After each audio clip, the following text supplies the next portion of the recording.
Good morning students. Last క్లాస్లో మనము ఎసిటో acetic ester యొక్క ప్రాపర్టీస్ని మనం స్టడీ చేసుకున్నాము. నేను చెప్పాను మీకు ఆల్రెడీ ఇవాళ క్లాస్లో మనము మెలోనిక్ యాసిడ్ గురించి మెలోనిక్ ఎస్టర్ గురించి స్టడీ చేసుకుంటామని చెప్పి. సో ఎసిటో అసిటిక్ ఎస్టర్ ఎలా అయితే మనం నేర్చుకున్నామో సేమ్ అలానే ఉంటుంది మెలోనిక్ ఎస్టర్ కూడాను. ఫస్ట్ చూడండి ప్రిపరేషన్.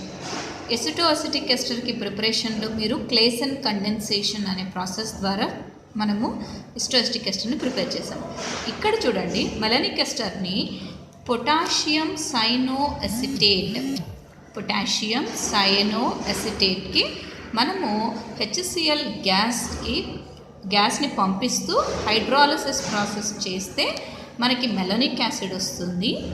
అలానే నెక్స్ట్ మనం ఇథైల్ ఆల్కహాల్తో అదే HCl గ్యాస్ని పంపిస్తే మనకేమొస్తుంది, మెలోనిక్ ఎస్టర్ అన్నది వస్తుంది.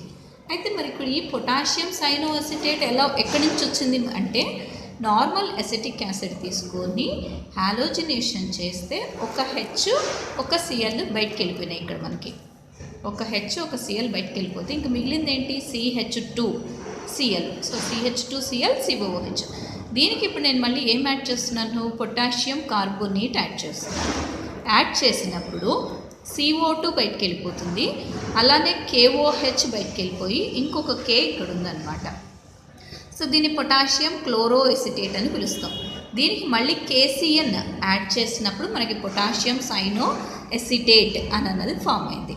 సో ఓవరాల్గా మెలోనిక్ ఎస్టర్ ఎలా ప్రిపేర్ చేసాము అంటే, పొటాషియం సైనోఎసిటేట్ని హైడ్రాలసిస్ చేస్తున్నాము by passing HCl gas, and later by supplying ethyl alcohol we are getting melonic ester, right? And అలాగే మనం ఎసిటో అసిటిక్ ఎస్టర్లో కూడా కీటో ఈనాల్ టాటామెరిజం అని నేర్చుకున్నాం నిన్న క్లాస్లో.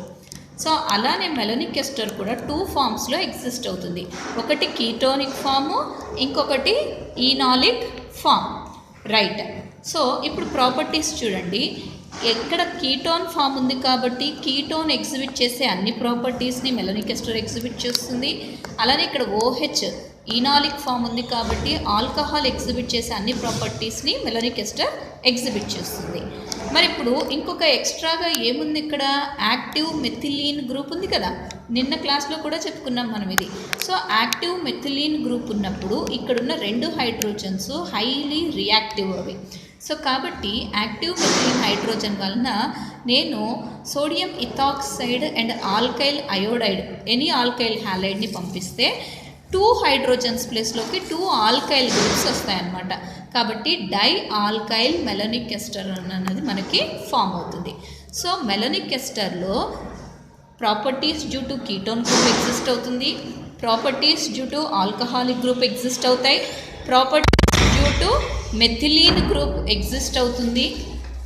మరి స్పెషల్ ప్రాపర్టీ ఏంటి అంటే, నిన్న క్లాస్లో కూడా మనం నేర్చుకున్నాం ఎసిటో అసిటిక్ ఎస్టర్లో 2 టైప్స్ ఆఫ్ హైడ్రాలసిస్ ప్రాసెసెస్ ఉంటాయి. ఒకటి కీటోనిక్ హైడ్రాలసిస్, ఇంకొకటి ఎసిడిక్ హైడ్రాలసిస్ అని నిన్న క్లాస్లో నేను చెప్పాను. అలానే ఇక్కడ కూడాను హైడ్రాలసిస్ ఆఫ్ మెలోనిక్ ఎస్టర్ చేస్తే మనకి అలా 2 ప్రాసెసెస్ అయితే ఉండవు, కానీ మెలోనిక్ ఎస్టర్ తీసుకొని in the presence of A base hydrolysis చేస్తే ఫస్ట్ మనకి మెలోనిక్ యాసిడ్ వస్తుంది, తర్వాత ఎసిటిక్ యాసిడ్ వస్తుంది. మోనో ఆల్కైల్ మెలోనిక్ ఎస్టర్ తీసుకొని చేస్తే మనకి మోనో ఆల్కైల్ కార్బాక్సిలిక్ యాసిడ్ అన్నది ఫామ్ అవుతుంది. మరి ఇక్కడ చూడండి, డై ఆల్కైల్ మెలోనిక్ ఎస్టర్ ఇది హైడ్రాలసిస్ చేస్తే డై ఆల్కైల్ మెలోనిక్ యాసిడ్ వస్తుంది. దీన్ని మళ్ళీ హీట్ చేస్తే డై ఆల్కైల్ అసిటిక్ యాసిడ్ అన్నది మనకి ఫామ్ అవుతుంది. So it's a general reaction. మరి సింథటిక్ అప్లికేషన్స్ ఏంటో చూద్దాం. అంటే ఎసిటో అసిటిక్ ఎస్టర్ అలానే మెలోనిక్ ఎస్టర్ రెండు కూడా మనకి వేరియస్ నెంబర్ ఆఫ్ ఆర్గానిక్ కాంపౌండ్స్ని ఫైండ్ అవుట్ చేయడానికి లేదంటే ప్రిపేర్ చేయడానికి హెల్ప్ అవుతాయి. సో మనం మెలోనిక్ ఎస్టర్ హెల్ప్ తీసుకొని ఏ ఆర్గానిక్ కాంపౌండ్స్ని ప్రిపేర్ చేయొచ్చో చూద్దాం మనం. సో ఫస్ట్ చూడండి, preparation of dicarboxylic acids. So నేను ఇక్కడ చూడండి 2 మెలోనిక్ ఎస్టర్స్ తీసుకున్నా. పైగా ఏం తీసుకున్నాను, sodium salt of malonic ester, అలానే sodium salt of malonic ester. Any హాలోజన్తో రియాక్షన్ చేస్తే 2 సోడియమ్స్ ఇక్కడున్న 2 అయోడైడ్స్ కలిసి బయటకు వెళ్ళిపోతుంది. సో ఇక్కడ నాకు టెట్రా కార్బాక్సిలిక్ ఎస్టర్ అన్నది ఫామ్ అయింది. దీన్ని మళ్ళీ నేనేం చేశాను, హైడ్రాలసిస్ ప్రాసెస్ చేశాను. చేస్తే నాకేం ఫామ్ అయింది, టెట్రా కార్బాక్సిలిక్ యాసిడ్ అని అన్నది మనకి ఫామ్ అవుతుంది. దీన్ని హీట్ చేయడం వలన మనకి CO2 బయటికి వెళ్ళిపోయి నాకేమొచ్చింది, సక్సీనిక్ యాసిడ్ అని అన్నది వచ్చింది, which is a dicarboxylic acid. అంటే 2 కార్బాక్సిలిక్ యాసిడ్స్ ఉన్నాయి కాబట్టి which is a dicarboxylic acid, succinic యాసిడ్ని ప్రిపేర్ చేసుకున్నాం. అలానే నర్వ్ ఈవెనగల్ రియాక్షన్, నిన్న క్లాస్లో కూడా నేను చెప్పాను ఇదే రియాక్షన్ని. Like acetoacetic ester, malonic ester condenses with aldehydes but not ketones. ఇక్కడ మీరు గుర్తుపెట్టుకోవాల్సినటువంటి పాయింట్ ఏంటి అంటే, ఎసిటోఅసిటిక్ ఎస్టర్కి మనం కండెన్సేషన్ని ఆల్డిహైడ్స్తో చేయొచ్చు, కీటోన్స్తో కూడా చేయొచ్చు. కానీ మెలనిక్ ఎస్టర్లో మాత్రం ఓన్లీ ఆల్డిహైడ్స్తో మాత్రమే మనం ఈ నర్వ్ ఈవెనగల్ రియాక్షన్ని చేయగలము. So in the presence of a organic base ఇక్కడ మనం ఏం తీసుకుంటాం అంటే పిరిడిన్ తీసుకుంటాం.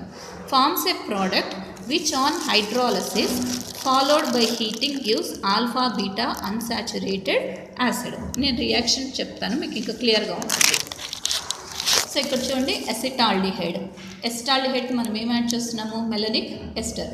ఎసిటాల్డిహైడ్లో ఉన్న ఆక్సిజన్ మెలనిక్ ఎస్టర్లో ఉన్న H2 కలిసి బయటికి వెళ్ళిపోతుంది in the presence of a organic base that is pyridine. So ఇక్కడ నాకు ఇలా వచ్చింది. దీన్ని హైడ్రాలసిస్ చేశాను. హైడ్రాలసిస్ చేస్తే ఎస్టర్స్ ఎప్పుడైనా సరే యాసిడ్స్ కింద టర్న్ అప్ అవుతాయి. ఈ యాసిడ్స్ని హీట్ చేయడం వలన ఇక్కడ ఉండేటటువంటి కార్బన్ డైఆక్సైడ్ మనకి బయటికి వెళ్ళిపోయి మనకేం ఫామ్ అయింది, క్రోటోనిక్ యాసిడ్. నిన్న క్లాస్లో కూడా చెప్పిన ఎగ్జాంపుల్లో మనకి ఇదే ఫామ్ అయింది.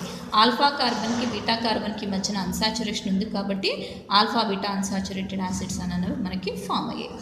And this third one is very special reaction for malonic esters only.